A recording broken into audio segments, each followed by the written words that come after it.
You ready to do this, Steve? Let's do it, Spence. Punch it, Chewie.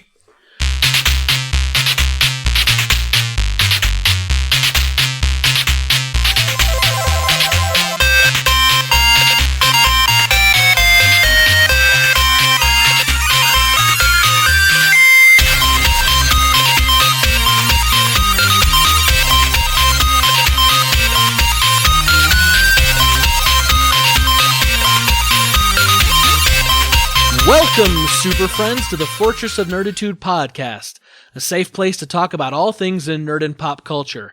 I'm Spencer Stapleton, and my co-pilot, as always, is Steve Madura. Here's Johnny. We're two best friends that, despite being fathers and husbands, we just refuse to grow up. Thank you for joining us. This is episode number 54. We release every Thursday morning on iTunes, Google Music, and Stitcher. If you like what you're hearing, hit that subscribe button and get us automatically each and every week into your ear holes. How about that, You know Steve? you want to. Anytime a reference to any kind of holes, I'm a fan. You're down with that. Yeah, I know you are. Perv. So Oh, gosh. this, yeah, we're starting strong. This is episode number 54. Once again, so happy to be back in the Fortress of Nerditude. And it's awesome because we are joined by our super friend, Caleb Albers, tonight in the Fortress of Nerditude. Caleb, how are you doing, my friend? Not too bad. What about you guys? Doing real well. Happy to be back. Always happy to be back. So, Caleb, you've been listening to the show for a while now, and now you get a chance to come in, kick back a little bit and actually talk with us. We're pretty much as bad as we sound as we look, right?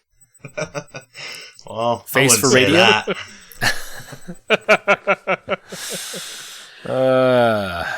That's right. We, I feel like it's almost like Scientology or something. Like you got to pay to play, man. So Caleb is one of our listeners who's paid us enough to be able to come on the show. It's really kind of a donation basis, but no, we're glad to have you, Caleb, and look forward to a fun time tonight.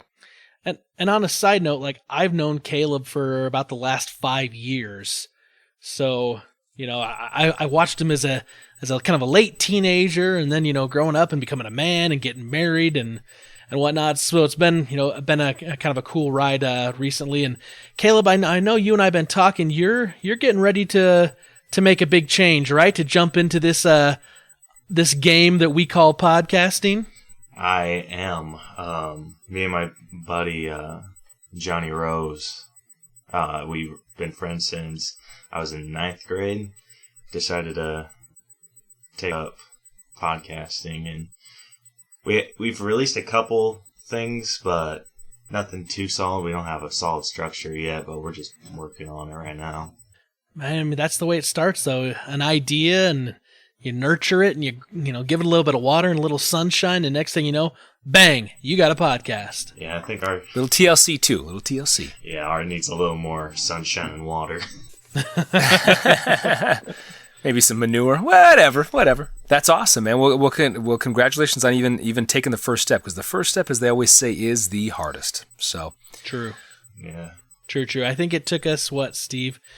Like a good 39 years. Right.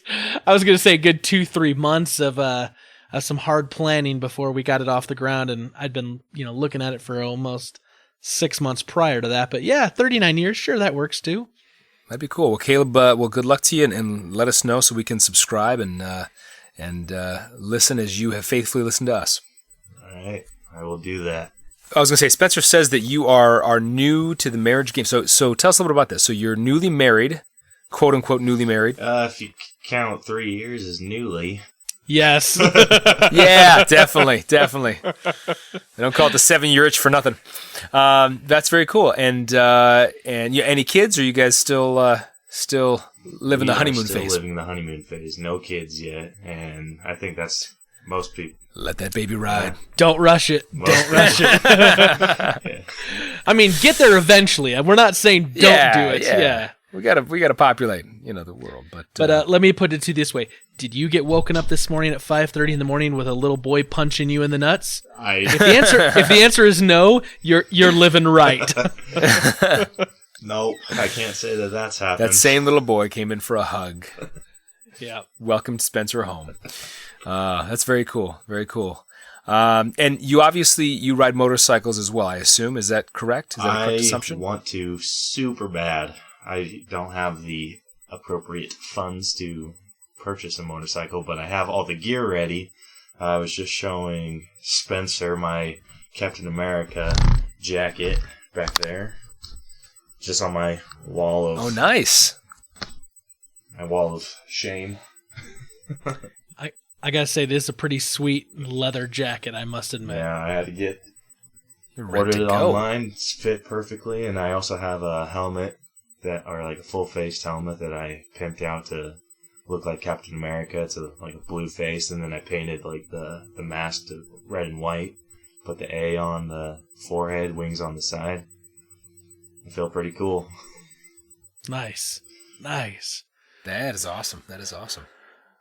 Well, good. Steve, how is your week going, man? What is new? Dude, my week was so good. We actually took a little vacation this weekend up to Wisconsin. My parents have a place up there at a place called Christmas Mountain. Oh yeah, it's an odd name, but yeah, you've been up there. It's a ski resort. It's just outside the Dells, and it's been unseasonably warm here though. So it's been like 50s, 60s even. Today was like 62, and so there was no sledding. There was no skiing, there was no tobogganing, tubing, ice skating, snowball fights, all of that we usually do up there during this time. Because you can usually count on that in Chicago or all parts north. So, but we had a great time. We went up there. There was great food. My mom always goes all out. There was hors d'oeuvres at every occasion and appetizers, and we watched movies and we played games. And we went swimming. They have a huge pool and water slides and all this stuff. So we had a great time with that. But the highlight... There were two highlights. First highlight was we went to the only go-karting place in all of Wisconsin Dells that was actually open in December. Obviously it's a summer place, and so we doubled up because we had to based on height. So Carter and Addison were in the first car, me and Lila, our 4-year-old, were in the second car, and then my sister Michaela and my daughter Alana were in the third car. And I gotta tell you, man, as a father, it was a bittersweet because. It was sweet because my boys drove so well. It was bitter that they whooped my tail. They did. I pulled the last turn a little wide, so they could pass me. No, but they in fair and square. Carter is a phenomenal driver, and I was blown away. Like he was drafting, and then he was bumping and rubbing. He's like, "Rubbing is racing, Dad." Gives me the thumb. Cole, no, you're not Cole. I'm dropping the hammer. He dropped the hammer. He pulled a Days of Thunder on me, man. Nicole Kidman all the way. And so he pulled us and he gets out. He's like, "I lapped you, Dad." I was like, "Good man," and so that was a coming of age moment when he beats his dad in go-karting. He did it fair and square, man. He rode well.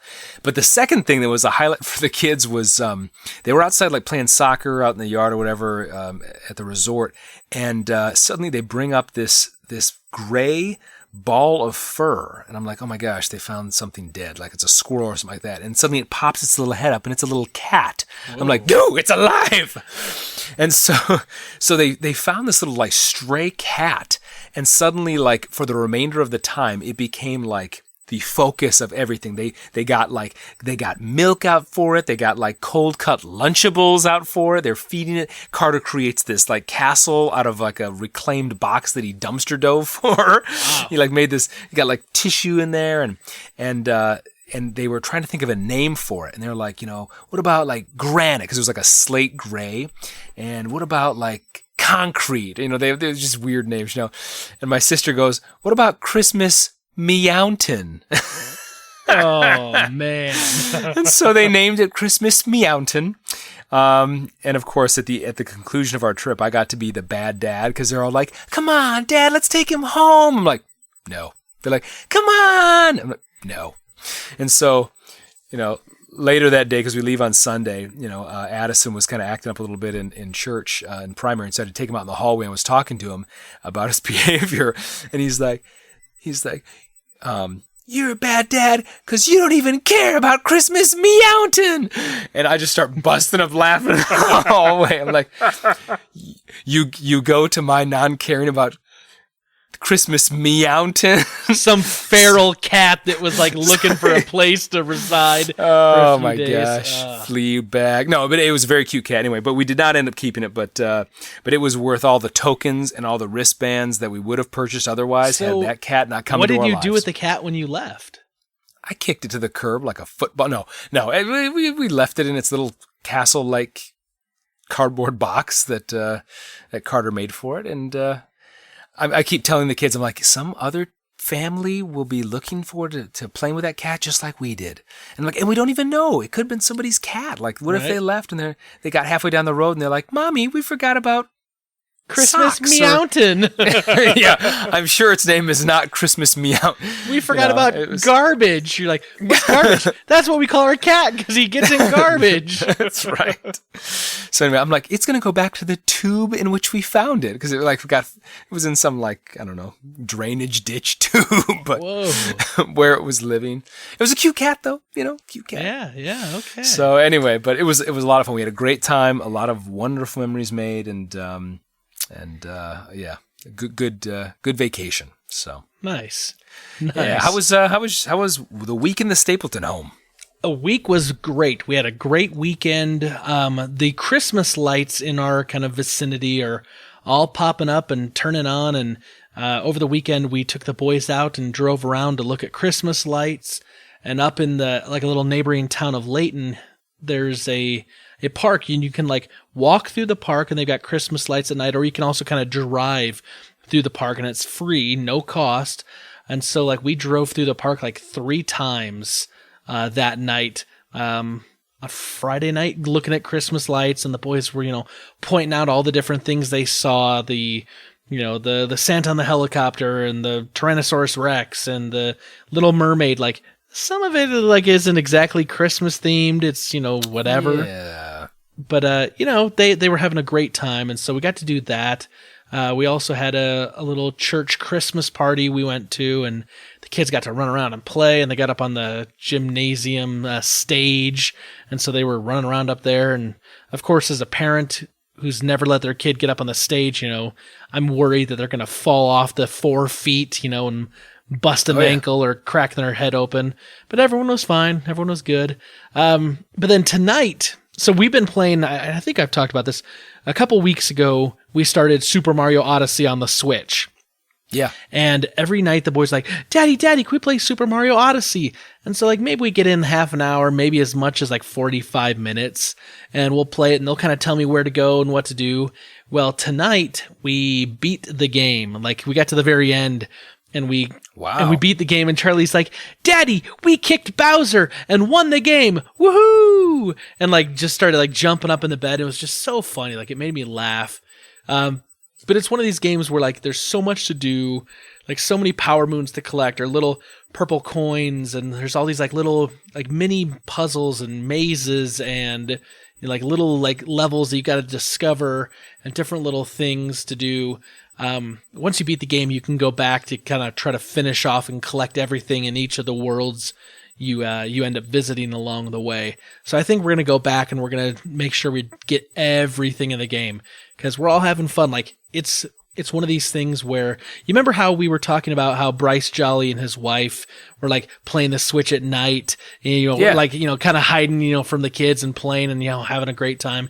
It's that, except, we're with our kids, the whole family's gathered around and we're playing, and the boys are telling us what to do and where to go, and everyone's involved. We're just loving it. It's just a fun game through and through. And so anyway, having a lot of quality family time, all gathered around the Nintendo Switch, which is the way it should be. Gathered around the family Bible, but yes, how times change. Right.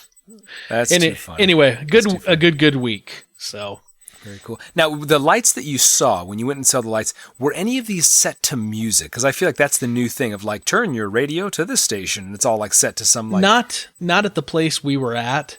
I know people buy those and actually install them on their homes, and I've told Brita that's the only way I'm going to do Christmas lights, because I refuse to get up in late November on a ladder and hang lights. I said the only way I'm going to do it is if we buy like the $4,000 light display that syncs to music and does all the, like the kind that's going to drive your neighbors up the wall. Like they're going to hate you after like the second day. Drop cloth for their curtains to make sure that they can Right, sleep at right, night. exactly. You got a lot of nerve, Griswold.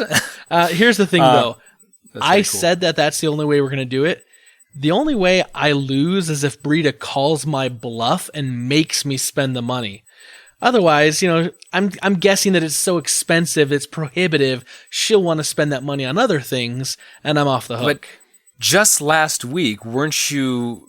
Actually, you weren't even close. You had purchased a 9-foot tree. So this is really just like the baby steps to the eventual $4,000 animatronic, Santa Claus and reindeer flying through the air. Yeah, but we took that back and we got a 7.5 foot. We scaled back down.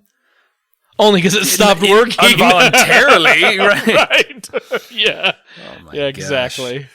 So Very cool. So, Anyway. Kayla, let me ask this: was your family big into decorating Christmas holiday wise? I mean, is your family big into that when you were growing up? They were pretty big into it.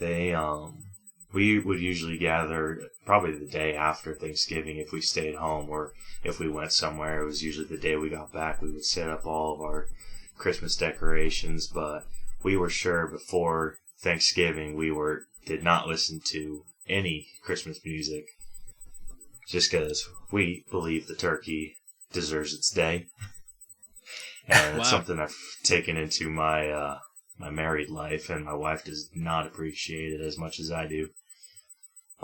But Christmas is a pretty big holiday around for the Albers family. That's too funny because we were making some food for Thanksgiving like the day before, and I started turning on some Christmas music to making, and I'm making whatever I'm making, and Carrie comes in, she's like, "Turn that off. It's not time yet." I'm like, "What? What is that? Not time? It's like 24 hours after Thanksgiving. Then Christmas is all yeah." So she's of the same variety.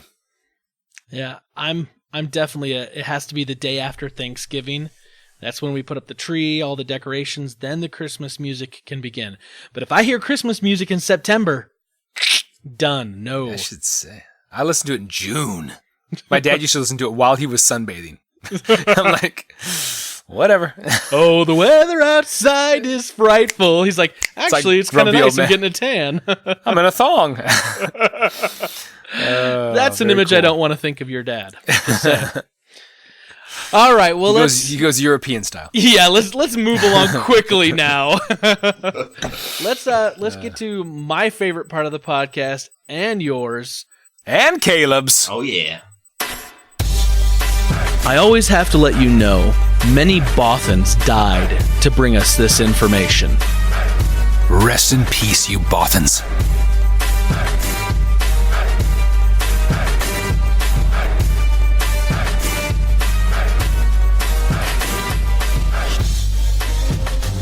Okay, we are into Rebel Intelligence. Steve, what do you have for us? Kick us off. All right, so really big thing. So no surprise, Stranger Things was recently renewed for a third season. So again, doesn't come hopefully as a surprise to any who have seen it. Any who have not seen it should repent quickly, turn off the podcast, and go take a listen or go take a watch. So that was just released recently, and we're going to see the next steps of the boys and 11 and Mad Max and see what comes of them. So that's exciting for me as a fan, and I think for Spence and Caleb. I don't know are you a big Stranger Things fan, Caleb? I actually didn't get on the Stranger Things wagon until season 2 was about to come out, but oh my gosh, I love it. Hopper is like my There favorite. you go. Yeah. All right. It's so Have you seen good. the meme when he's so like good. dancing? I love that little meme. He's shaking his moneymaker. Anyway, so one of the things though that Twitter called out, and I saw this on a blast that came out actually part of Real Estate in Chicago. So only for those of Chicago variety may care, but they actually of all the effort that they went to really encapsulate the '80s and what what is from camcorders to walkie talkies and all the rest, they failed to really do a good job, obviously, at the Chicago skyline. So when 11 in season 2 goes to Chicago looking for her sister, spoiler, they show a scene where she goes to this pawn shop, and then she's later talking to her sister on kind of the roof, I think, of the building they're in, and it shows the Chicago skyline. And there are a number of buildings, including Trump International Hotel and Tower, and others that were built in like the 2000s and whatnot. And actually, the pawn shop that she first goes to, if the geographically was accurate, it would have been located in Lake Michigan, based on kind of the perspective. Right. So. Just a snippet, but probably care about it because I'm from Chicago as opposed to anybody else caring about it. But a little thing that I thought was fun to bring up. So, well, that's kind of a cool thing. It is always kind of interesting to see like little inconsistencies in TV shows and movies like that. Doesn't break it, like it's good, but interesting. Yeah. Like I remember I was in a film class and there was the thing of Star Wars and it showed all the bloopers. And when we watched as a class, everybody would point them out, like the scene in I think. Empire Strikes Back when Luke is fighting Darth Vader and then he jumps down from a thing, but he hits a trampoline, but he's still in the scene and bounces. Love that. And when the stormtrooper hits his head in the first New Hope. Love that. Yep. Love it. So here's something you guys may not be aware of. You know the new movie Coco that's coming out, or that's out, I guess, now that, it's about a little boy who ends up in the land of the dead and he's trying to get back, for Dios de los Muertos. It's getting like great reviews. It's doing really, really well. But this is a Disney movie, right? And if there's something I've noticed about Disney movies is you have to sit through like 20 minutes of previews. I mean, it's just like preview after preview after preview, which isn't too bad generally speaking, but like it feels like it's become a lot because now, like you said, in movie theater, it's like, here's ads for like television shows or whatever. And so you get ads, then you get like the ad for like the theater you're in and silence your phone. Then you get 20 minutes of previews for upcoming Disney movies. And then you always get in front of the Pixar movies a short film, which is usually 5 to 8 minutes. Well, right now, in front of the movie Coco, they're showing the movie Olaf's Frozen Adventure. It's a little short for Frozen, except I say short, it's actually 20 minutes long. Jeez. Are you serious? 20 minutes. And so if you go see that movie right now, you have to wait 40 minutes until the actual movie that you paid to see begins, which is then an hour and a half. And so there's been a lot of people complaining because it's like way super long and parents are like, our kids can barely sit through an hour and a half movie because they're kids and now they've got to sit through 40 minutes before the movie starts. So Disney and Pixar have actually said that starting December 8th, which will be this upcoming weekend, Olaf's Frozen Adventure is actually going to be removed from the screening of Coco. They said they only intended it to be for a limited time, but basically what that's going to do is all of those 20-minute segments lined up throughout the day means they'll actually probably get to show their movie an extra time throughout the day, or maybe even an extra 2 times throughout the day. So interesting. So for showing this little short, thinking they're giving people extras, they're actually cutting their nose off as part of I mean, they're losing money. I mean, I guess they're now making more money, being that they're cutting that out. Right. And usually, usually Pixar does a short, but it's 20 minutes. Which, hey, I'm all for like a 20-minute short of Frozen and Olaf for my kids. Like they would love that. But like maybe make that available separate, or say like, hey, only on opening weekend will this be available. So like it packs people to go see that as well. But like don't continue on with it for like week after week after week after week, because it's going to drive people nuts, especially families with young kids and all that. I get it. It's a little much. It's interesting. You never though hear about people complain like, did you see how many like post movie kind of scenes snippets in a Marvel movie? Yeah, scenes that were in a Marvel movie. I had to stay forever. But I guess 20 minutes is different than an extra 30 seconds or minutes. So right. Right. People don't want extra, I guess. Nope. Steve, what else do you have for us? One of the things I had a little sad thing, and maybe again, I think Spencer and I talked about this pre-podcast. It may not be for everyone's palate based on your age, but the actor who played the lovable Gomer Pyle in the Andy Griffith Show, Jim Nabors, recently passed away. He was a comedic actor. He had a number of different roles and kind of throughout the 60s and 70s. He had his own variety show. He was a lot of times a guest on the Carol Burnett Show. He was also a singer. I didn't realize this, but he sang a lot, had a beautiful baritone voice. Anyway, he just passed away. He was 87 years old. Lived obviously a good life, and he lived at his home in Honolulu, so he wasn't doing too bad, and probably had a nice kind of sunset to his life, so to speak. But anyway, I heard that he had like a macadamia nut farm as well as like a flower, like he like had like some sort of like a flower garden. So like he sold like macadamia nuts and like these really like Hawaiian flowers and stuff. It's kind of a cool thing. I was unaware of that. But I have family that live in Hawaii and in Haleiwa on the North Shore, and there are some macadamia farms in and around the area. It was interesting, though, as I read the article, it says that he actually contracted hepatitis just a few years ago when he was in India, and he cut himself shaving with a straight razor that he'd bought there. It was a contaminated razor. Ooh. Kind of weird, right? Yeah, so that might have been, might have led to his untimely demise. But anyway, again, a lovable character, brought a lot of happiness and laughs through the years, probably more to our parents' generation, but still a notable character, and wanted to give a shout out and hope that his family and those that he leaves behind will remember the good times. Right. Do you remember his trademark catchphrase that he was known for? Wasn't it golly, Andy? Oh, golly. Yeah. I almost kind of went into a little bit of Don Knotts. They're like, hey there, Andy. Like, right. Anyway, kind of mix the two, whatever. That's fine. Caleb, do you have a Rebel Intelligence item for us? I have a couple. Walt Disney just started talking a little bit more with Fox, working on that deal that was rumored for a little while. But apparently now Comcast is in talks to get that too. And if I had to choose, I would prefer it go to Disney. Right. Even though like with stuff that's a little more gritty, like Deadpool and all of their more adult content would go to Disney. I hope that they would kind of turn 21st Century Fox into a Disney's adult section and kind of keep Deadpool how he's supposed to be.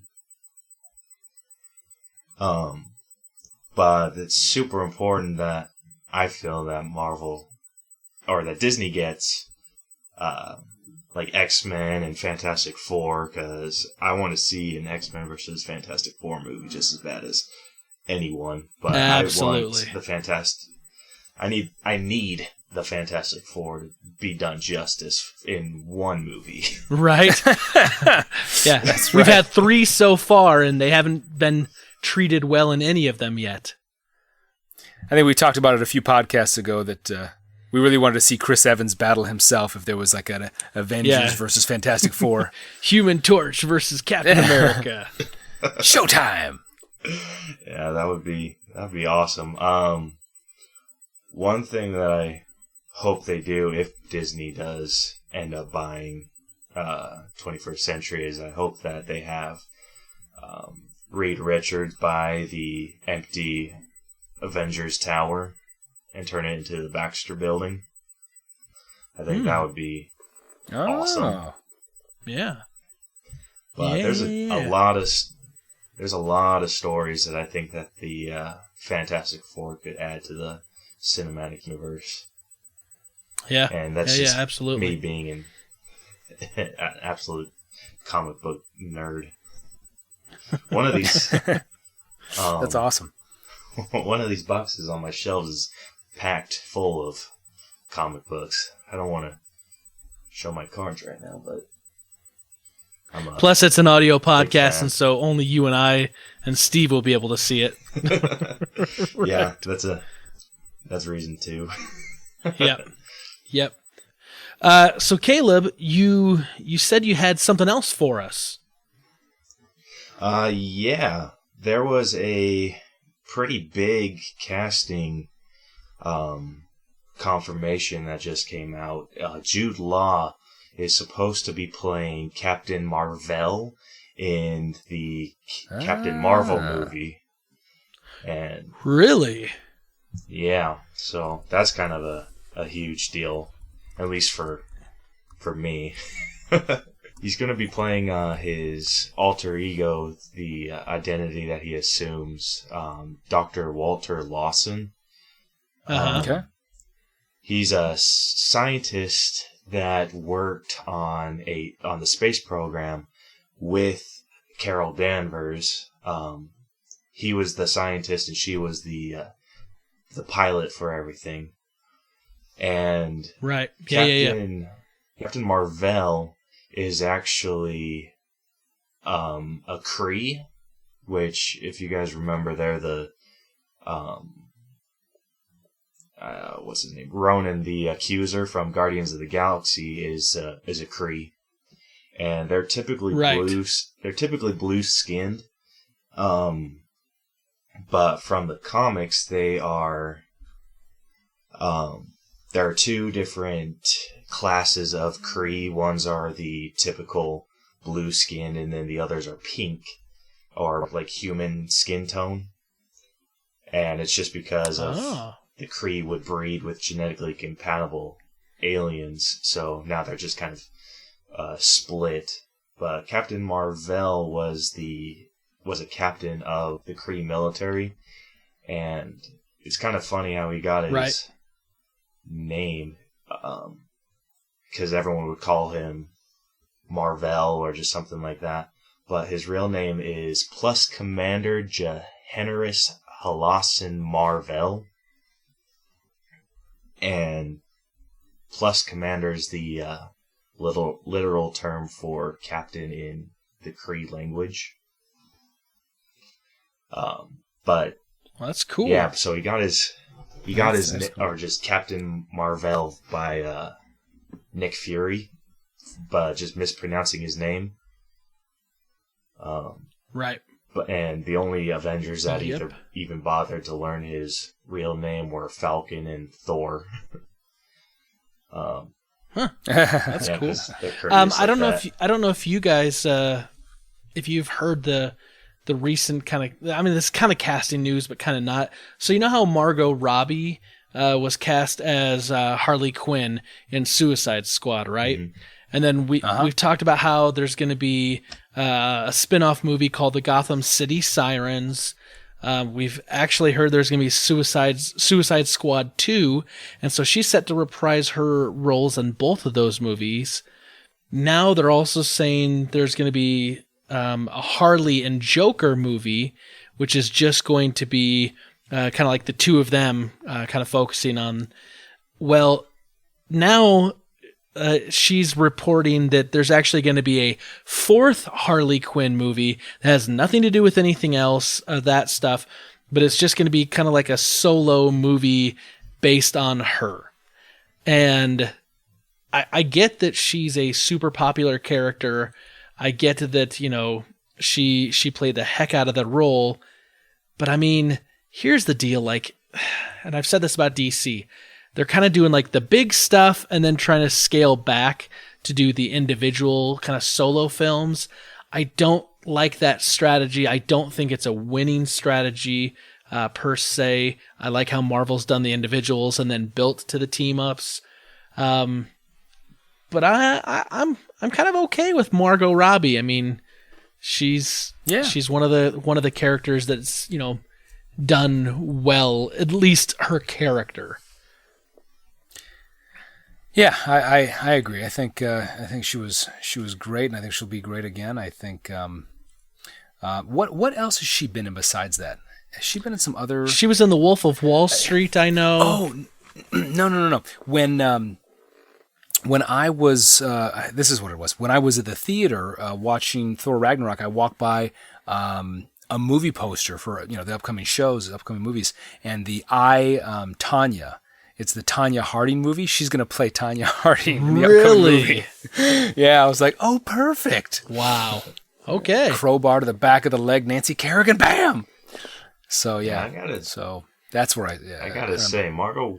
She'll be good in that. She will, too. But... Yeah. Yeah, for sure. Steve, you got anything else for us?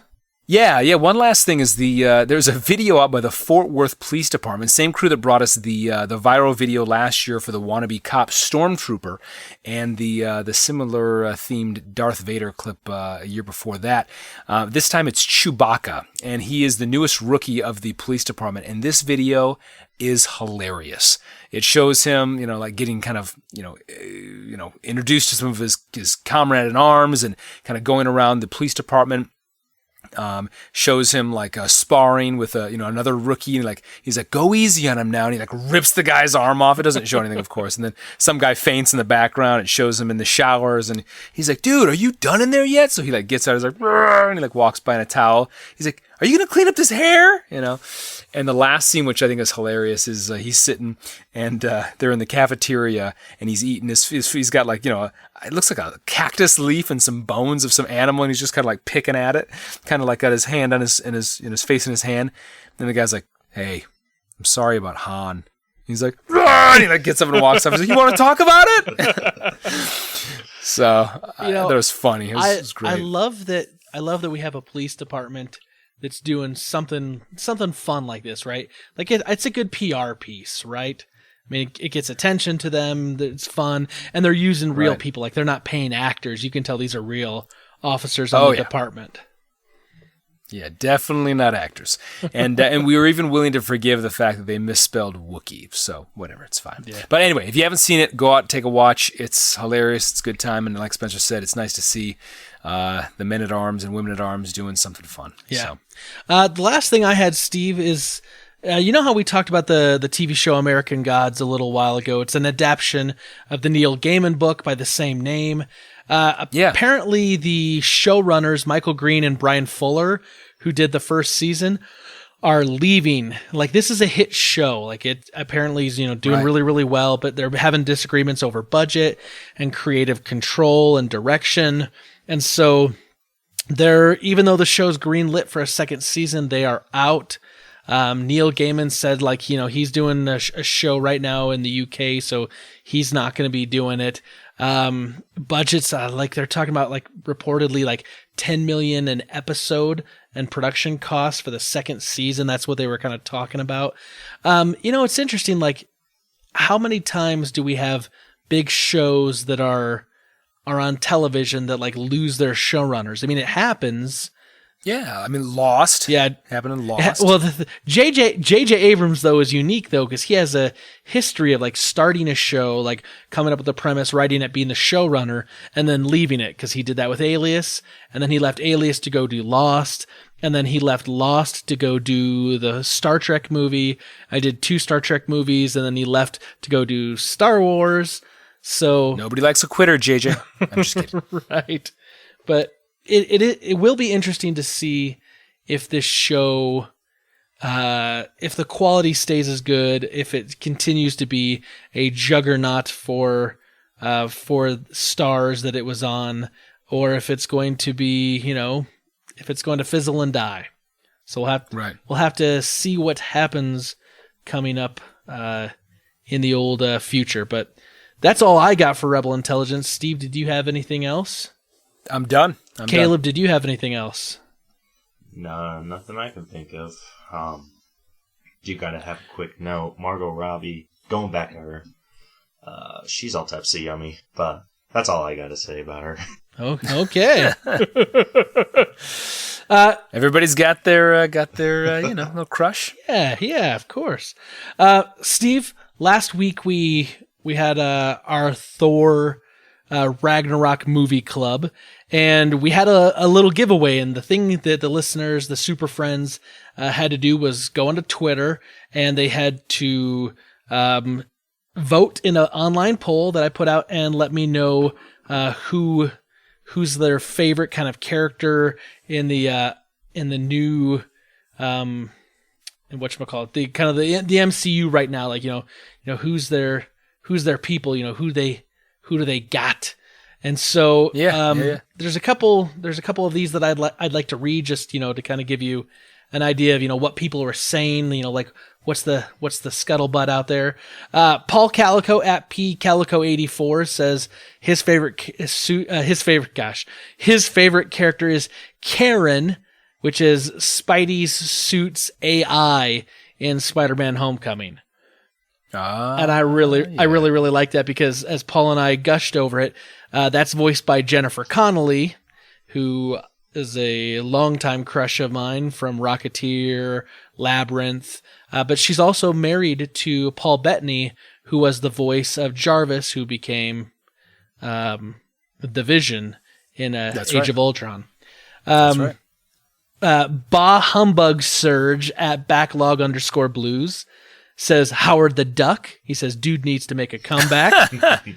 What? With Leah Thompson. Right. Well, he did get a little cameo in Guardians of the Galaxy. That's true. That's true. Julie Craig at wait. No, it wasn't Guardians of the Galaxy, was it? It was Guardians of the Galaxy. Thor: The Dark World. Oh, it was Guardians of the Galaxy. Didn't we? I thought it was when they were in, Well, yeah, because he's sitting there, but I think there was also a little quick shot of him in Thor: The Dark World as well. I think I'd have to go back and look.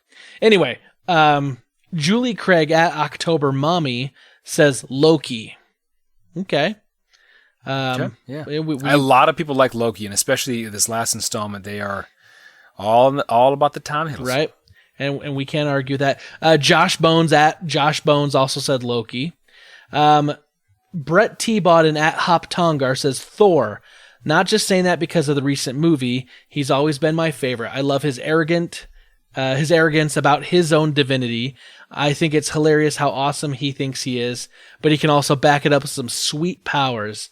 And he says, I loved his Raiden-esque lightning spin attack.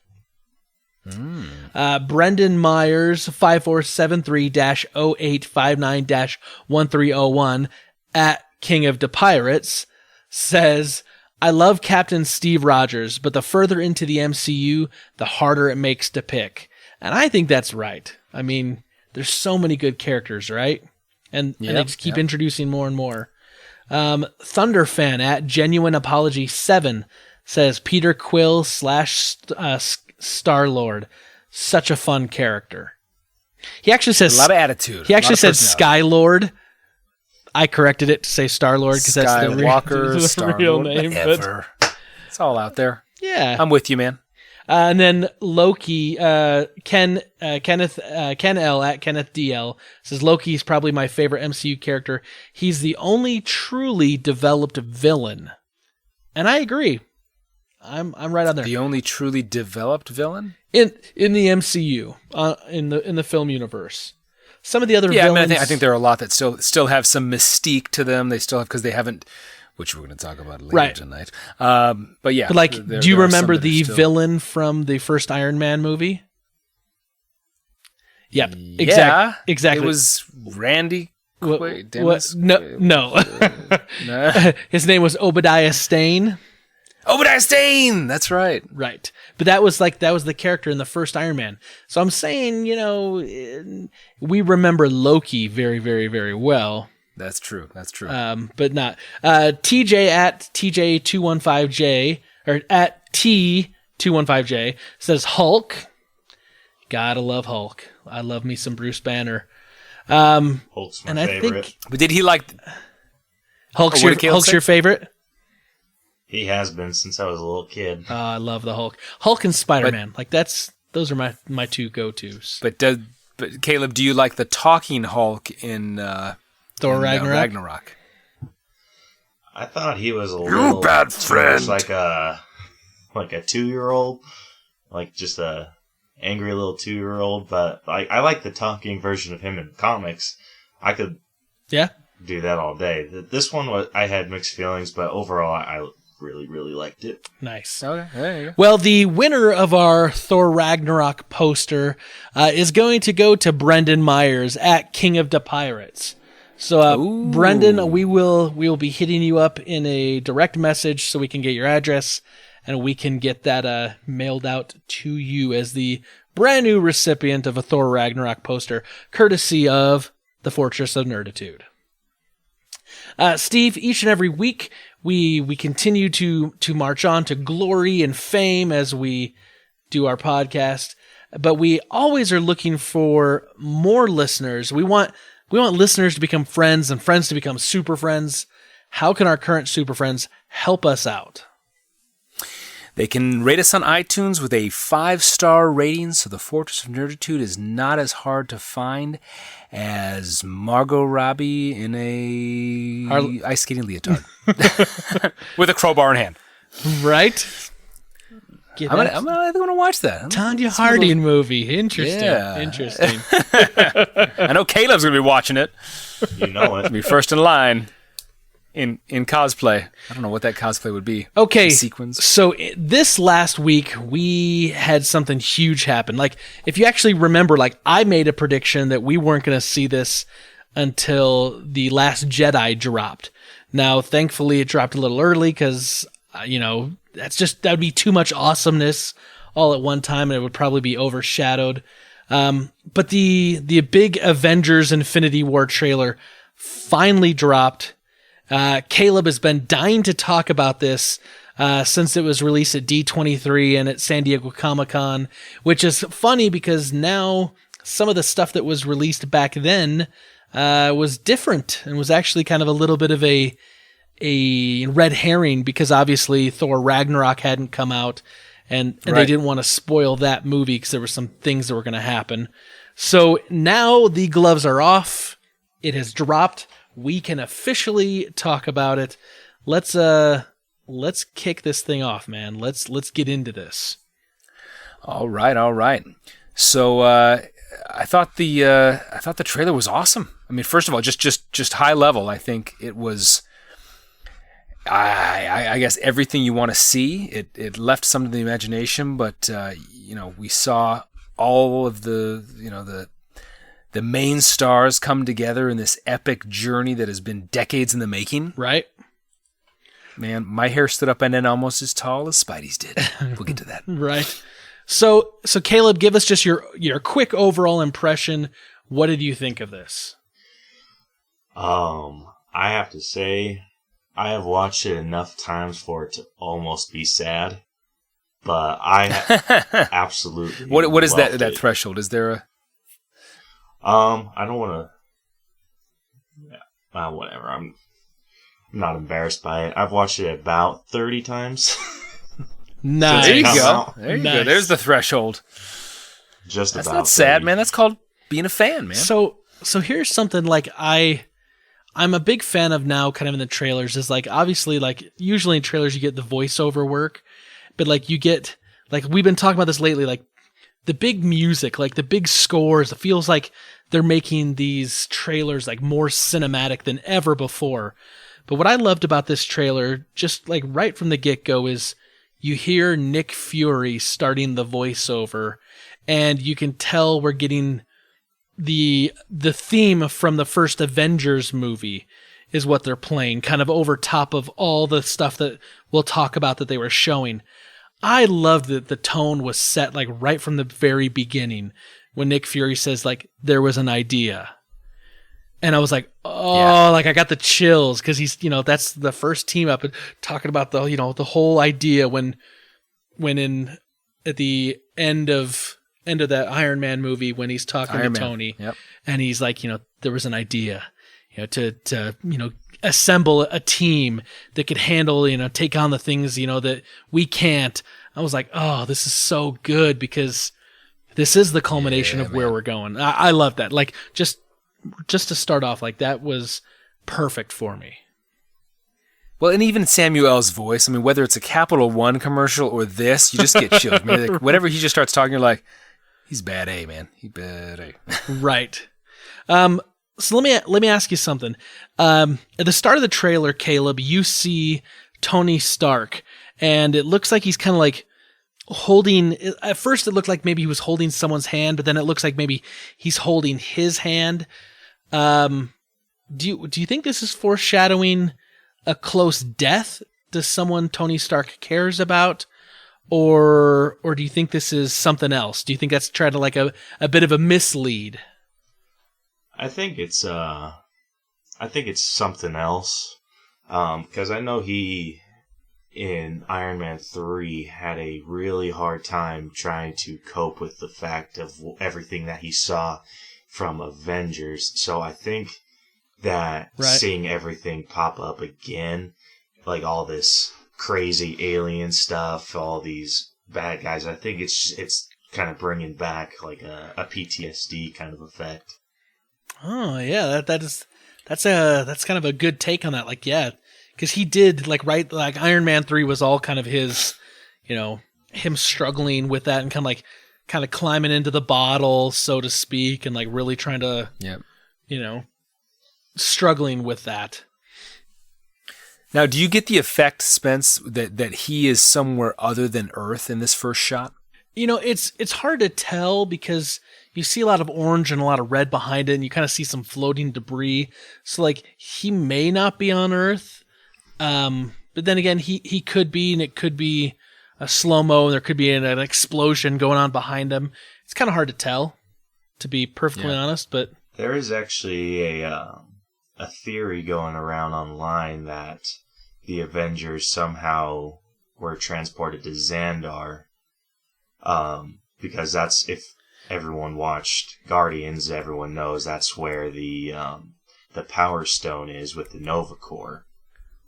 Right, the Power Stone? Yes, so what I think is that Thanos already laid waste to Xandar, and that's kind of where they were at a big fight, and obviously me being an avid comic book fan, they do, or I hope they do an homage, because the Nova Corps in the comics gets completely their butts demolished. kicked a lot. Yeah, but in this they get completely demolished, and there's one surviving Nova Corps, and he's a Centurion, the last surviving Centurion, and they're imbued with the power of the Nova Corps.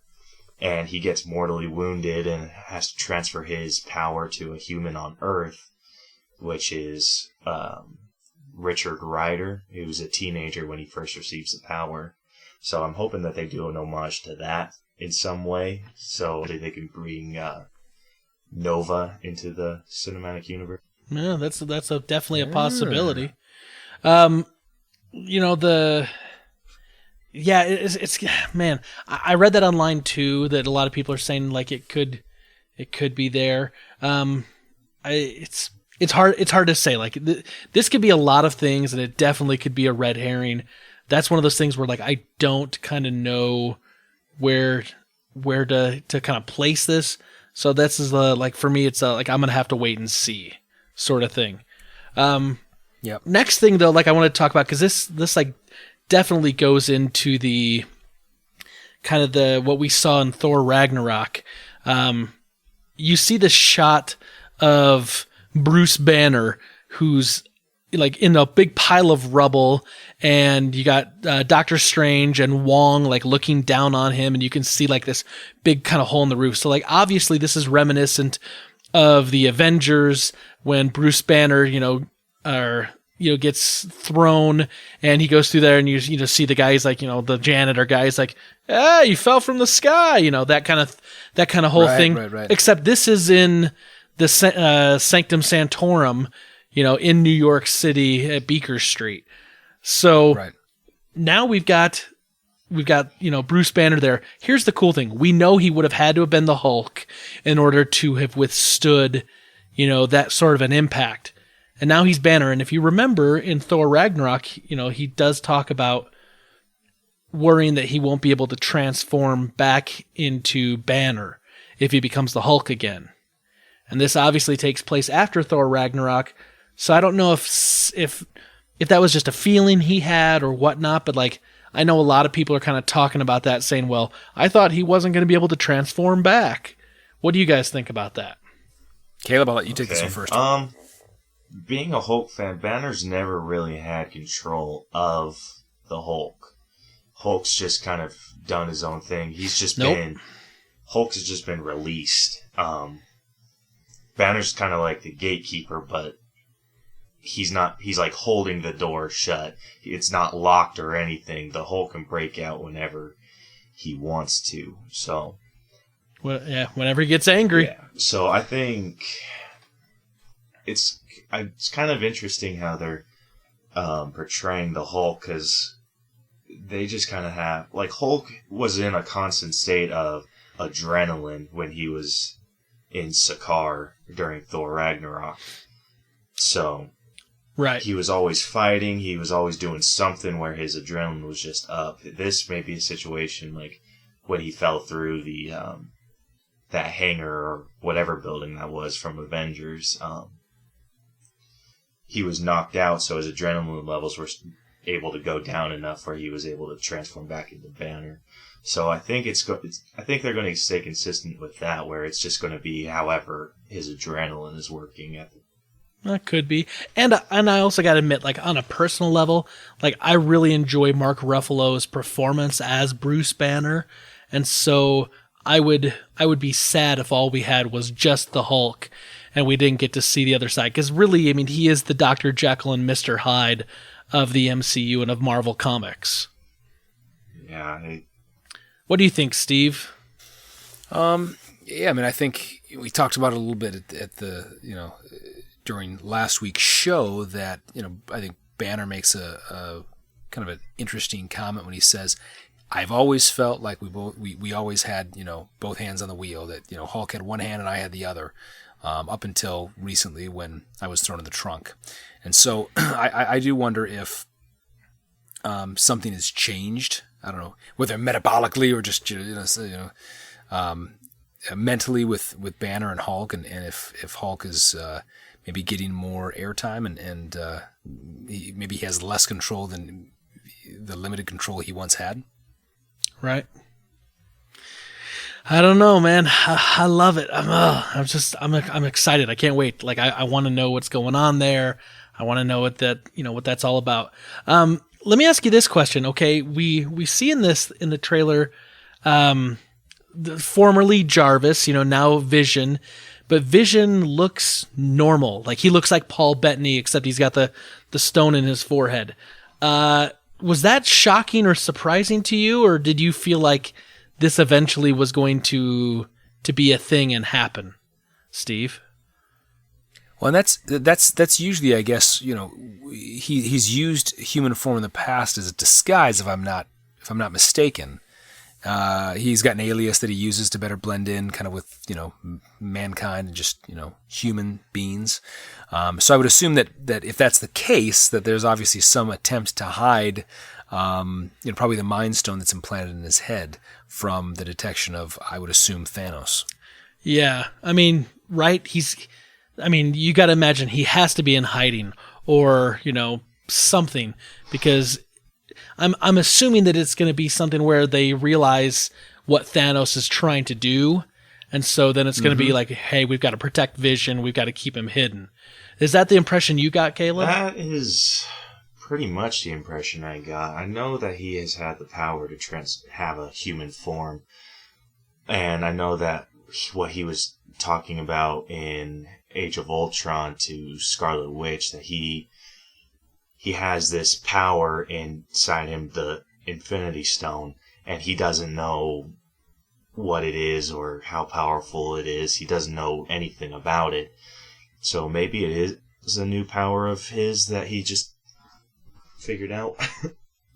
Let me ask you this, guys. Like, do you kind of buy the whole kind of like romantic relationship between kind of like Scarlet Witch and the Vision from Age of Ultron to like, kind of what it looks like they're showing them kind of like tenderly embracing each other in this trailer. Like, does that like feel like, I don't know.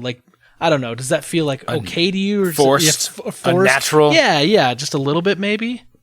I think it almost is like the Scarlet Witch is almost kind of feels not sorry. Sorry is the wrong word. Empathy. I don't know.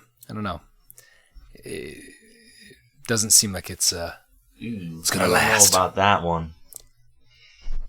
I think that she's more intrigued by him. because I'm just going to keep going back to what I've read. They are, in the comics, they're married. They've had kids, and like their relationship is like up there with like the Fantastic, or with Reed Richards and Susan Storm. Like they're bonded. Right. But like, I'm just saying, like, in the MCU though, like I get the comics side of it, right? But I just like in the MCU side, like it feels like maybe it's just been like a little rushed, and like there's not enough dots to kind of connect it to kind of get there, maybe just in the films. I get that. It did feel a little rushed, but I liked how it was a little subtle. Like there's some subtlety in there. You can tell that there's like some sort of tension between them, but I think it's just subtle enough where it's not too weird. It's way better than what they try to do with Banner and Black Widow. Yeah, which we're gonna talk about here too, because we see that. I mean, we can talk about it now, I guess. Like we see that in this trailer also. Like there's that moment where you see Bruce Banner kind of talking with Natasha, right? With the Black Widow, and blonde-haired Natasha. Yes, blonde hair. What did you think of the blonde hair, Steve? Nah, doesn't do it for me. Did you like the red better? Yeah, as a redhead to a redhead, I'm all about the red. I'm fine. I just wonder if like this, if there's an intentional choice here, like if it'll be something storytelling wise, and they'll be like, well, I was trying to move on, so I went with a different hair color or something, or if it's just going to be Thor like gets his hair cut, and then she starts dyeing her hair. What's next? Right? Or if it was just something that like, listen, she wears, she's a spy and she's got to fit in, so change her look, and we didn't need Scarlett Johansson to have to dye her hair. I mean, there could be some like back, Hollywood, going on there for why she didn't do it. They'll just kind of write it into the movie. You never know. If we were pontificating on all this stuff, it's probably like, we just did it because she was shooting another movie and we forgot to change it. Okay, so here's something that's really interesting though in this little clip we see, right? Because you got to figure the last time those two were together was when she's trying to talk to the Hulk as he's flying off in the Quinjet, which we know ends up going to Sakaar and Thor Ragnarok, and it's been over 2 years, and she was trying to talk him back and trying to like get him to come back, and then like he goes to like radio silence, and so he just basically is like, no, I'm moving on, I'm going somewhere where I can't hurt people. What do you think the relationship's going to be like? Do you think it's going to be like really awkward and strained, or do you think it's going to pick back up and she's going to be able to like soothe his inner beast when he hulks out? Caleb? I think the relationship between Banner and Romanov is going to be fine. I think it's between her and Hulk that's going to be a little iffy. Yeah. And I've always said this, and this is getting a little too nerdy, but like in the MCU, in the films, there's no way he would ever be able to make love to her. And we kind of see this in The Incredible Hulk that starred Edward Norton, which you got to remember was actually the second movie in the MCU. Every time his blood pressure would, his heartbeat would start going up, as he'd have that little monitor on, and he'd have to try to calm himself down and do the yoga and whatnot. I don't see him becoming a romantic, passionate individual because he could easily lose control. Just saying. I don't think it's going to happen. That's not a thought. That's not in the cards. That's what I'm saying. My favorite superhero. I'm going out on a limb. Probably not. Right. So let's talk for a second. We see this really cool scene where you can tell it's Thor from the back. He's looking out some sort of portholes. Does that ship look familiar to you guys at all? Does that look like anything we've seen before? Because that doesn't look like, to me, the ship that he was on at the end of Ragnarok. No, it doesn't. It looks like probably the ship that overtook them in the extended scenes. That's what I would imagine. Could Could be. I think I it's. don't know what you think. I think it's left very nondescript. Like they're trying not to. On purpose, on purpose. They don't want to give too much away. That would be the guardianship, I guess. Yeah. That's what I mean. It could be. Think. I think it's the But, Milano. Not quite sure. Here's something I thought was interesting too, right? Let's jump back over to, we were just talking about Bruce Banner and the Hulk. We get a shot inside the Sanctum Sanctorum with Doctor Strange, Wong, Bruce Banner, and then Tony Stark is there. And you can tell this is after the destruction of the stairs, because obviously you can see that. So my guess is that when this moment happens, Doctor Strange and Wong are still there in New York, and I'm guessing that some sort of battle has been raging when there's the arrival of Bruce Banner, and then Tony Stark probably, I guess, is coming in looking for him maybe, and that's when all these characters are going to get kind of grouped up, and maybe that's when they'll talk with Doctor Strange and try to get him to jump into the fray, so to speak, instead of just protecting the Sanctum Sanctorum. But then again, yeah, he's kind of been like a wallflower as of late, right? I mean, he helped a little bit in Ragnarok. Kind of, but then if you stop It's been a little quiet. If you stop and think about it, Caleb, what does Doctor Strange have? He has the Eye of Agamotto, which has the Time Stone in it. You got it, the Eye of Agamemnon with the Time Stone. So, if Vision looks like he's in danger, then definitely Doctor Strange has to be in some sort of danger as well. Yeah.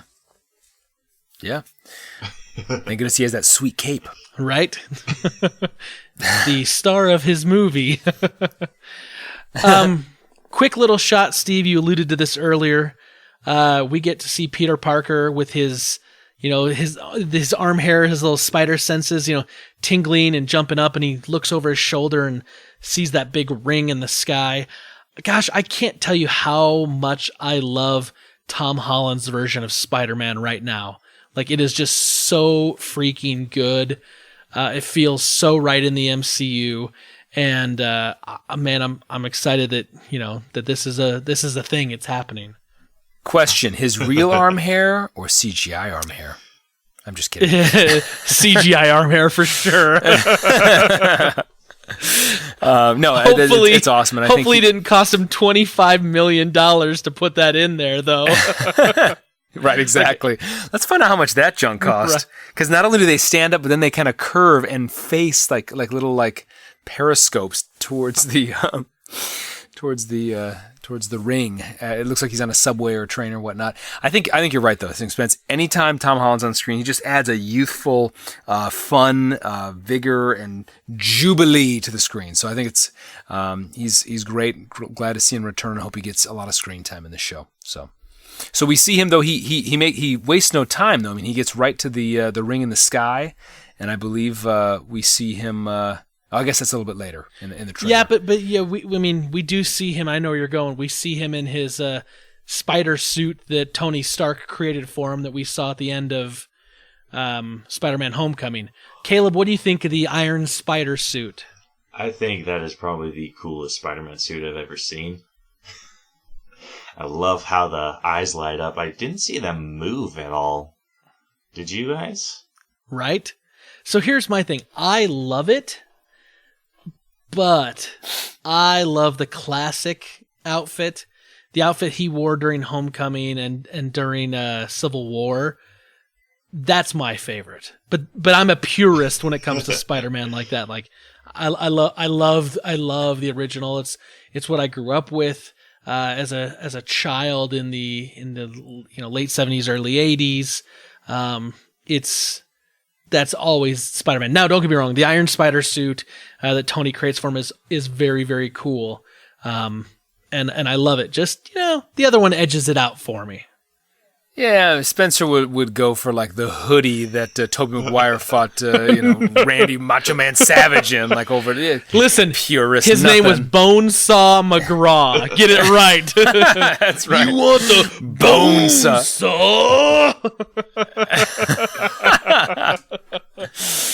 We'll have to add that to the year 2 anniversary of who visited the podcast. Right. Bonesaw McGraw, snap into a Slim Jim. Okay, so very good. Here's something, Caleb and Steve, I want to ask you about. You know the scene in this trailer where they're out, Doctor Strange, Tony Stark, Bruce Banner, and Wong are all outside, and time has stopped, but yet you still see Tony's moving, he takes his glasses off. Did you look at his chest? Did you see that he has an arc reactor in his chest again? What is going on there? Again? Wasn't that taken out Iron Man 3? Yeah, at the very end of Iron Man 3, it was taken out, right? Yeah. What do you think's going on there? Why does he have an arc reactor in his chest again? And why is he not stopped? I mean, he has the ability. Does the arc reactor give him some kind of hall pass, so to speak? Well, I mean, we know that he had that in the first Iron Man, second Iron Man, and third Iron Man movie till he pulled it out, and then he has miniaturized arc reactors in all his suits because they power the suits. But this looks like it's in his chest. Caleb, what do you think's going on there? Your guess is as good as mine. I thought he got rid of it in Iron Man 3, but I think I've been I tried paying attention to his chest in a non-creepy way anytime I've seen him on screen. No, in a creepy way. In a creepy way. Yeah, I've tried to pay attention to his chest, but there's never been a clear shot of that area. I mean, he's worn like suits over it, thicker clothing. So maybe he's always had it, and it's just we just haven't seen it for a while. Because personally, if you remember from the first Iron Man, when Pepper Potts was pulling that practice arc reactor out, that was a pretty big hole to just kind of fill up. That's when all the pus and the goo comes out. If you remember, he said it wasn't pus; it was some sort of excretion. It's like a bioreaction to his arc reactor being in there. Yeah. All I have to say is she probably thought it was hot. He wants to get back with her, so he puts it back in. That's my guess. Here's the thing. He definitely has the arc reactor taken out of his chest in Iron Man 3. That definitely happens. We see that on screen. So he doesn't have it in Civil War. He does not have it then. So here's the thing. Either it is back in his chest again, or maybe he's actually in this shot wearing some sort of Iron Man suit, but maybe it's really, really low profile, and we just don't get a clear shot of it. Maybe it's some sort of miniaturized suit that he always wears. I don't know. I mean, that doesn't make full sense to me, but this is going to be one of these things where, it's probably going to be, nitpicked and looked at for a long time by a lot of fans. But we're probably not going to know until the movie actually comes out. There is a suit in the comic books where it kind of fits that, where the suit kind of fits that description. It's more of like a nanite suit. So that seems kind of advanced for what we're used to seeing. For kind of where the films are at right now. What do you think, Steve? I'm going back with my earlier comment. Actually, in 2016, in a interview with Howard Stern, Robert Downey Jr., in one of his nutsiest moves yet, made the claim that he wanted to get Gwyneth Paltrow back into the movie so he can make out with her. And his wife didn't mind, so it's like a free pass. Yep, just so they could hook up. Nice. So, Okay, so the power of the internet. we finally see in this trailer Thanos stepping through some sort of a portal, coming into what looks like maybe our world, or maybe this is somewhere else. But we've seen Thanos kind of hinted, and then we finally saw him have a little bit of a conversation in one of the movies, the post-credit scenes. But this is kind of the entrance, right? We see more of him, and then there's this scene where Loki's holding the Tesseract, like he's offering it to Thanos. I definitely think that this is not what's going on here at the moment, because Loki looks like he's stepping over all these dead Asgardians. The background, the sky all looks different to me. What do you guys think? Is this two different cuts being put together, or is this the same scene in your mind? I don't know. I mean, I don't know. I mean, it looks like he's walking over dead, Asgardians, and when we know that obviously he took it when he went back at the end of Thor Ragnarok to the Right. to Odin's vault. It wouldn't be beyond Loki to try to get preference and position with Thanos' new guard, Right. and kind of. He did the same thing with Jeff Goldblum's character, The Grandmaster, yeah. the Grandmaster. So I don't know. While they may not be the same cuts, I mean, who else would he be offering it to? Right. I mean, that's a good question. He's not offering it to Thor. Also, the other thing is, like, we saw so many Asgardians die in Thor Ragnarok.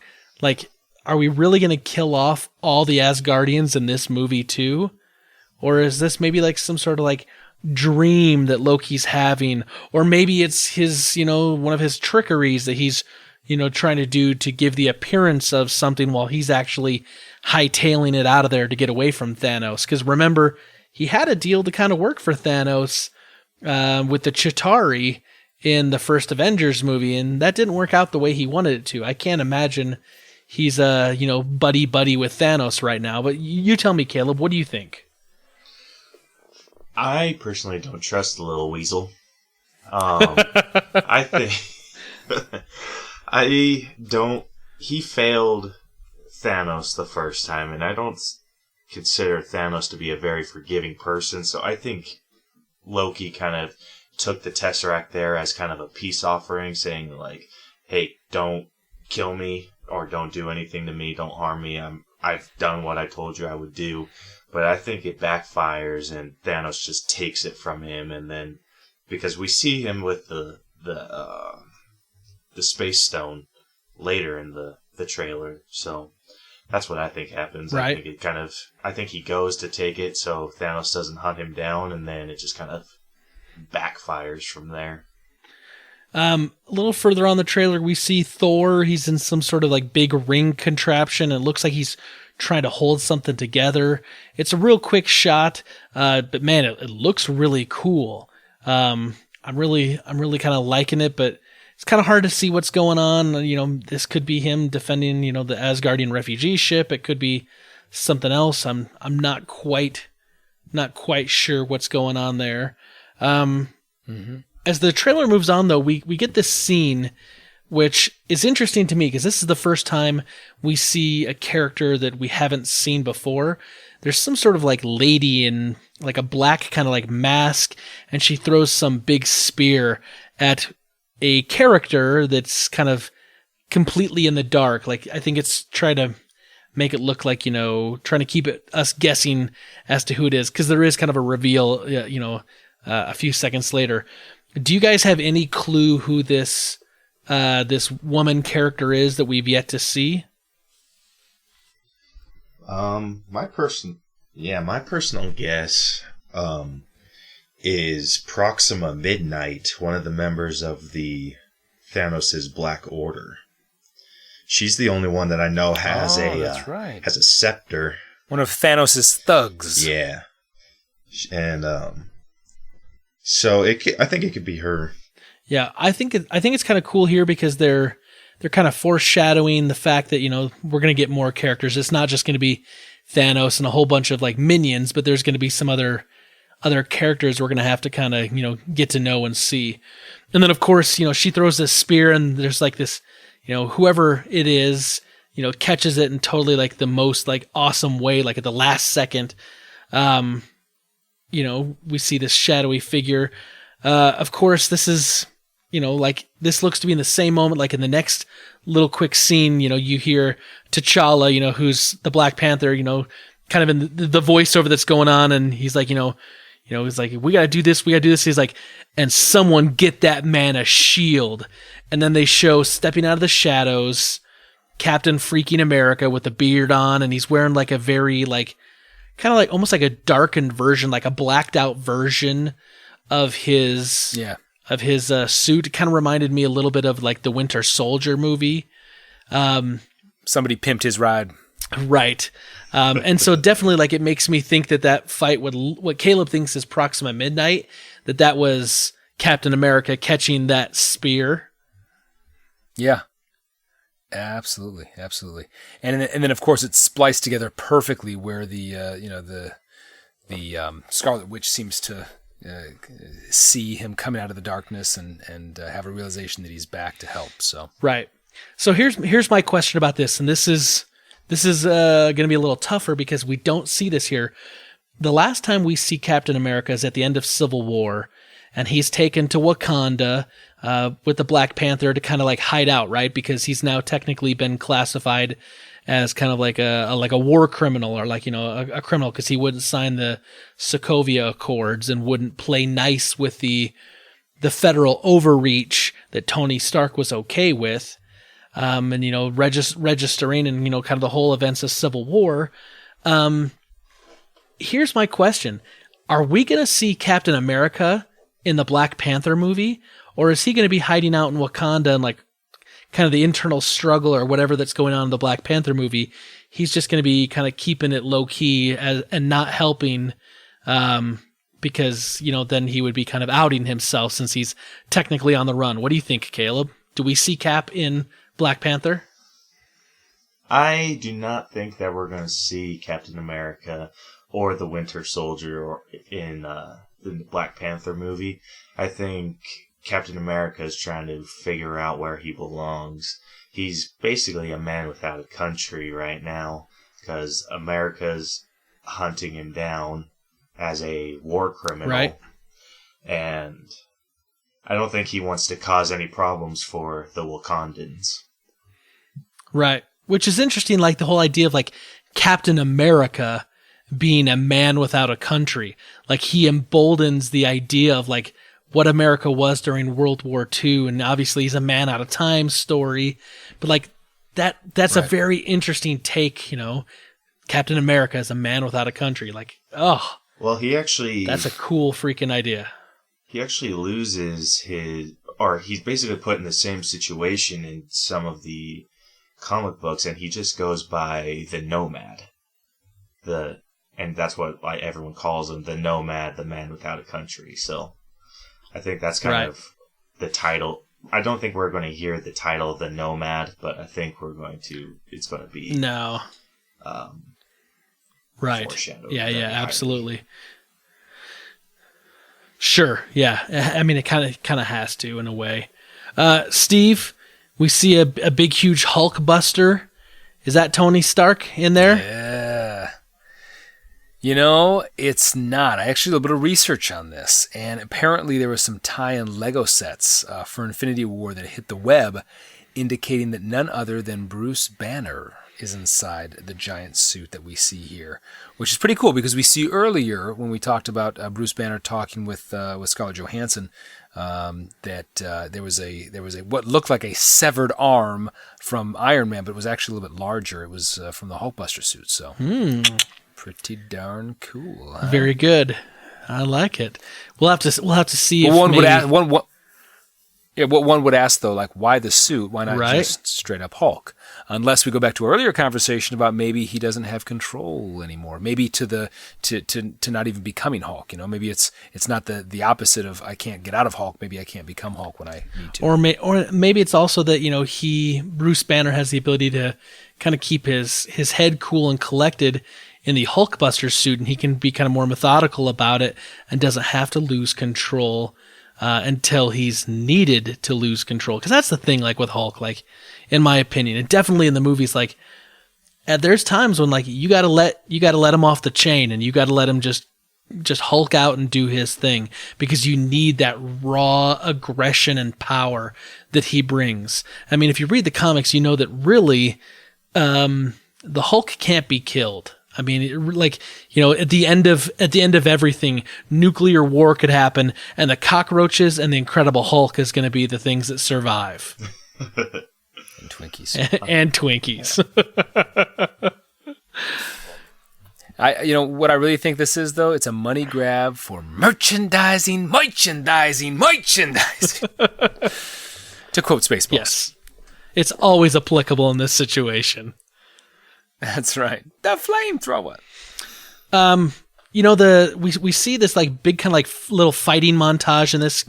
We see Doctor Strange fighting, we see Captain America fighting, and you actually get a little closer look at Captain America's costume or his suit that he's wearing, and it does kind of look like some more of the subdued colors of like what we saw in Civil War, but he's still rocking that sweet beard. We see Black Widow fighting. We see, like we said, Doctor Strange. We see the Black Panther fighting. Like, this all looks like it's happening in Wakanda. Like, we kind of see some of these other scenes in this thing that looks like there's this big, big battle that happens with a bunch of Thanos's, like, minions or aliens that kind of looks like the Chitauri, but not quite, at least to my eyes. This is all happening in Wakanda. So here's the thing. We know where all of the Infinity Stones are except for the Soul Stone, which would be the last one. Do you think the Soul Stone is being hidden in Wakanda, Caleb? I absolutely think that it's being hidden in Wakanda. And I think that because Thanos' minions were revealed to be the Outriders, which they just serve the Black Order in whatever way that they are they're needed. Usually I think we're going to see one Outrider that they're going to fight, because Thanos usually sends one as a scout to kind of figure, or to report back to him on what the planet's like, and then he sends the rest of them. So that's what I think. You think maybe that'll happen during the Black Panther movie, or maybe during a post-credits scene? I hope we see one of the Outriders maybe near the end of the Black Panther movie. I don't think we need to have a full movie about him taking on an Outrider, but because I want that movie to be a little more politically charged, just because of how I know Black Panther is. Yeah. Steve, we see this scene and it makes me cringe. Thanos grabs Spider-Man by the neck and like slams him down. Now he is wearing the Iron Spider suit, so it's that suit that Tony created for him. Man, so at least he looks good when he's getting his trash. It's like a 15-year-old kid, man. Of course, he's murdering millions of people. So what is another 15-year-old kid? But like, that's Spider-Man. Like, I love Spider-Man. Don't die, Spider-Man. Don't do that. His arm hair will protect him. It cushioned the blow. We see. Yeah. Thanos But we fighting. get the idea though that if this is this alien planet that we kind of saw in the opening credits, that means Spider-Man has made his way out of Earth's ozone layer. Okay, so here's the thing. You remember in Spider-Man Homecoming where he's got that little vlog that he's recording, and he's like, yeah, and I was doing this, and then Ant-Man was like, zoom, and I was like, whoa, and I'm like, guys, we're gonna do the thing from Empire, da. Like, could you imagine like what the next standalone Spider-Man movie is gonna be like if he's got a bunch of footage of him in outer space that's been loaded up to YouTube? He's got a GoPro. It'd be good. It'd be definitely a moment of levity that could be used. Yeah, I mean, I don't know. That looks like, you might be right there, Steve. We could be in outer space there. We do see Vision getting his trash kicked. It looks like the Mind Stone is being taken from his forehead. Oh my goodness, that scene just makes me cringe. It's like going to the dentist. Here's the thing. Except worse. If that stone is taken from his head, do you think it kills the Vision in the films? I think, I think in this scene, post this scene, we're going to see, him possibly either lose the power or even, is it going to affect his ability to function at all? I don't know. What do you think, Caleb? He loses the stone. Is he done? I do not think that Vision's going to be completely out. I think he's still going to have his uses. He does have one of the greatest AIs loaded into his system, but I think he's going to become less human when he gets that removed. That being the Mind Stone, he's able to think and have his own thoughts. I think when they take that out, he's maybe going to be a little more robotic, especially towards, I think we're going to see that affect Scarlet Witch in a way.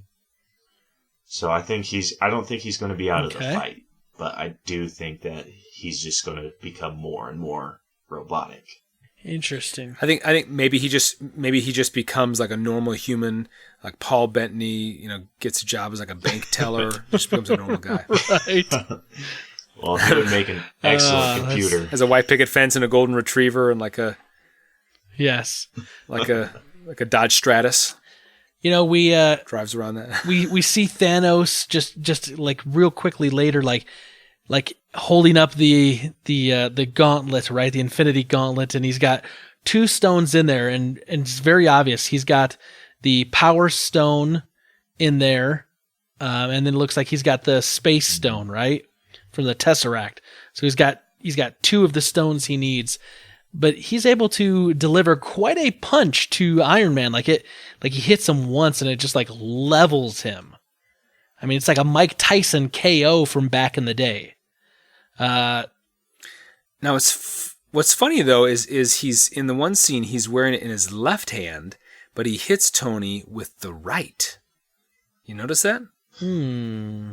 I don't want to get granular here, but maybe it's just the gauntlet gives him the power throughout his whole body, Steve. Not that he actually has to hit him with the gauntlet. He doesn't need the power glove. Right. You keep your power gloves off her. The Wizard. I know that movie reference. That's right.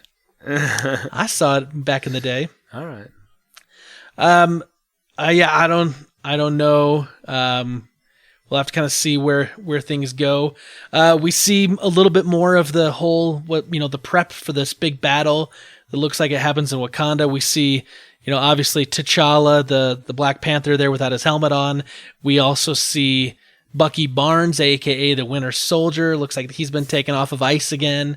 He's back in the mix. Yeah.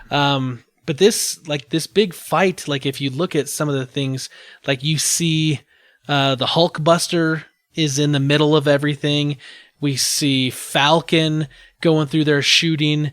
And then, of course, later we get what I like to call the Avengers scene, where you kind of see like all of the Avengers together. Like you see in there Hulk, Captain America, Black Widow. You see War Machine. That's not Iron Man. That's War Machine there. You see the Winter Soldier. You see the Black Panther. You see the Hulk. You see Falcon, plus you see like all these, probably a couple thousand of these Wakanda fighters.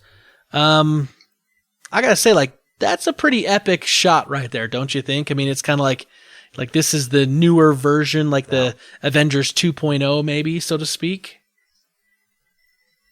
It looks like an epic, ginormous battlefield. Right? What did you think of that, Caleb? Like that shot of everyone kind of just, looks like they're running into battle. That scene was absolutely awesome.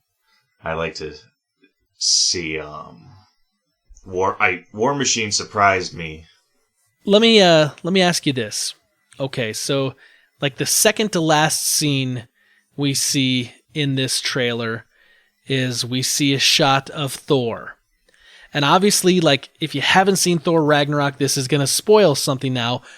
But the trailer is out there.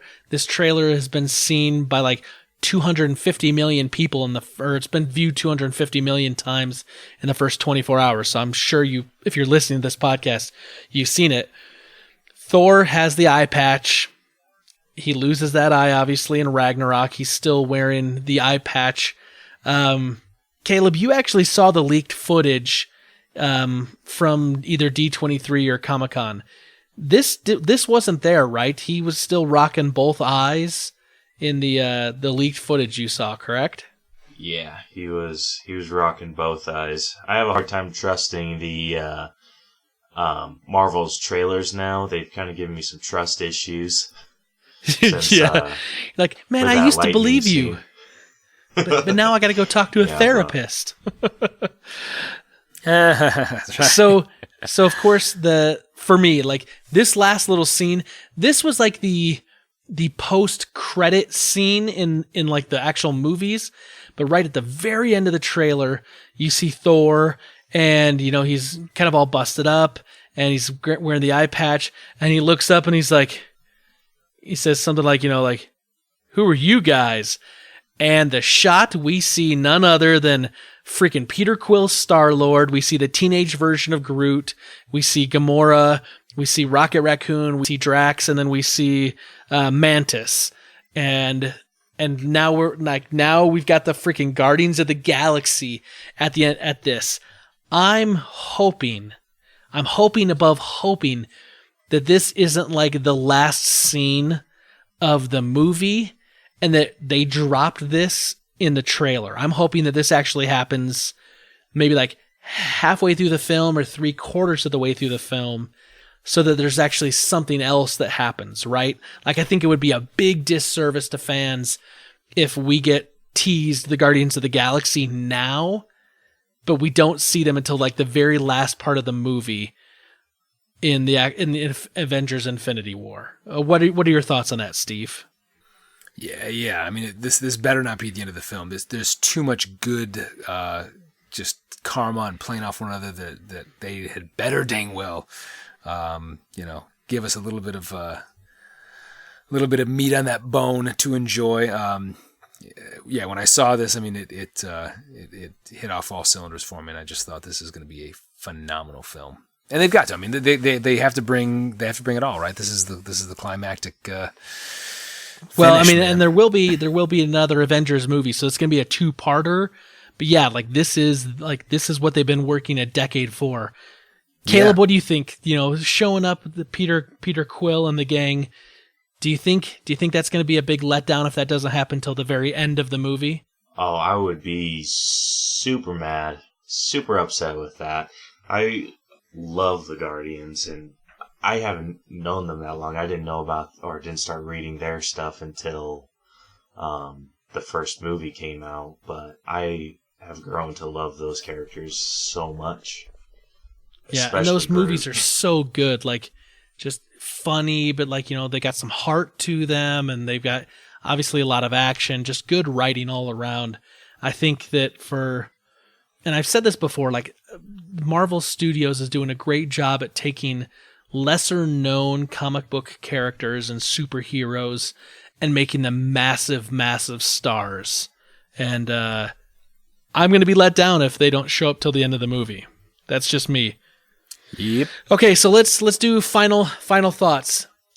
Avengers Infinity War trailer, Caleb, tell me, is this living up to everything you would want for this trailer? Does it leave you with enough questions? Is it just going to gnaw at the back of your brain for the next few months? Tell me, what do you got going on? It is definitely leaves me with some questions. One of those questions being like, where was Hawkeye? Like, I didn't see him at all during it. Some people would point out little clips of that, but I wanted to see some Hawkeye because I'm pretty big fan of his and Jeremy Renner as Hawkeye. But overall, I think the trailer was absolutely amazing. Left me with plenty of questions. Didn't spoil too much and just gave me exactly what I needed. Steve, same question to you. Like your final thoughts on this trailer. Is this, hype factor 11 for you? Did this spoil too much for you? I mean, is it right up your alley? I mean, where are you at? I think Marvel does it again, man. I think they've left enough to be questioned and wondered what was going to happen. I love that it doesn't paint a balmy picture. I mean, this is obviously, we see our heroes that they're obviously going to need to come together, but there's still even the question in the back of the biggest fan's mind, like, how will this end? And it doesn't it doesn't start off warm and fuzzy, and I love that. I love that it gives something a reason to watch. If you know they're going to win in the end, it's not as fun. Right. So anyway, great trailer, and good to see that the gang's all here. Okay, so my overall impression is it's an amazing trailer. For me, it hits all the right moments and the right spots that make me super excited for this and want to see it. It kind of does give me more questions than I had originally. But I don't think it spoils too much because a lot of the things they showed me, I was going to kind of figure we were going to see. My real question at the end of this is, who is going to survive? Because I have a strong feeling we're going to lose some people. We're going to lose some characters that are beloved in the MCU at the end of this film, which is going to be the big cliffhanger before the next movie. That's just my take on this, though, from where I'm coming from. I tell you, you're right, Steve. Marvel does again. I'm gonna make a bold statement. I'm gonna say that this is gonna be the biggest movie of 2018 next year. I'm also gonna say that it's going to make so much freaking money that it potentially could be one of the biggest box office successes of all time. That's just. I'm making that bold statement. I may be wrong. I've been wrong many times before. But I think this could have the legs to do that. So let me ask this. Going back to predictions, if you were to predict who we may lose or who may survive, are there any predictions that you want to come out with so that I can hold you to them when you're dead wrong? I'm kidding. What? No. Who said that? I think the easiest prediction to make is that we lose Tony Stark. The reason for is that because contractual issues? The reason for that is, contractually he's not really tied into doing any more movies after the Avengers movies, the Infinity War stuff. Also, I think Peter Christensen pointed this out that Doctor Strange kind of fills the same role that Tony Stark kind of fills in the MCU. And so if we lose Tony Stark, but yet we have Doctor Strange to kind of fill those shoes and that kind of role, the MCU continues to go forward and to roll on, and we could survive losing Tony Stark going forward. That's my prediction. I want to get Caleb's prediction, though. Caleb, if we lose someone, who do you think it's going to be? As much as I hate to say it, I think we are probably going to lose Cap. Cap! Don't jinx that, man! I know, ugh. I don't want to say it, but I think that's the route they're going to go. I think Chris Evans is just... I think he's done playing Captain America, and then I think that they're going to pass the torch on to Sebastian Stan or Anthony Mackie as the new Captain America. Personally, I want to see Bucky take that on. That could be. Man, that's the problem is, these characters are beloved. I don't want to lose Tony Stark. I don't want to lose Captain America. I wouldn't want to lose any of them. But if there's no real danger of losing any of the big heroes, I mean, like Steve said, if you know it's all going to work out in the end, what do you really care? There's no real drama there. There's no real story, right? Yeah, there's no real stakes. There's got to be something there worth fighting for. Okay, I want to ask our super friends a question. I want to know, what was your biggest standout moment of this trailer? What was the thing that stood out to you the most? It could be for humor, it could be for action, it could be for storytelling, but I want to know. And so let's the three of us answer that. Caleb, since you are our guest here, what was the big standout moment of this trailer for you?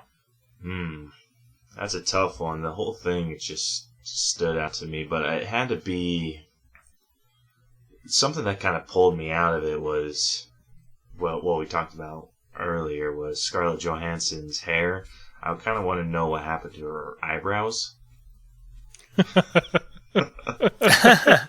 You mean in real life or in this trailer? They're just kind of gone. It's a unibrow. It happens to a lot of us. No, but I think the Hulkbuster really stood out to me. Seeing that beast back was pretty great. Steve, what do you think? What was the thing that stood out to you the most? What do you want to know about? What impacted you? Yeah, I mean, I think I want to find out kind of what Loki's going to do. I think we all want him to kind of once and for all kind of side on the good, but to wonder what he's going to do with the Tesseract and who he's offering it to. That's number one.